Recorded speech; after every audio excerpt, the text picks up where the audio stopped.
ለሰው ልጅ ለእንስሳት ዋልታና ማገሩ ደን ነው መሰረት ደን ነው ሕይወቱ ደን ነው መሰረት ደን ነው ሕይወቱ ደኖችን እንጠብቅ ደኖችን እናልማ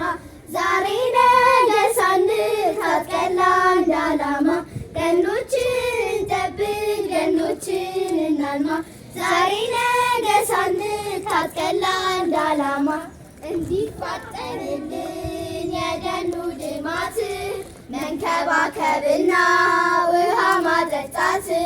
ይሁን ባህላችን ችግኝ ማፍላት በዱር በገደሉ መትከል በብዛት መልካም ባህላችን ችግኝ ማፍላት በዱር በገደሉ መትከል በብዛት ደኖችን እንጠብቅ ደኖችን እናልማ ዛሬ ነገ ሳንል ታጥቀን ለአንድ ዓላማ ደኖችን እንጠብቅ ደኖችን እናልማ ዛሬ ነገ ሳንል ታጥቀን ለአንድ ዓላማ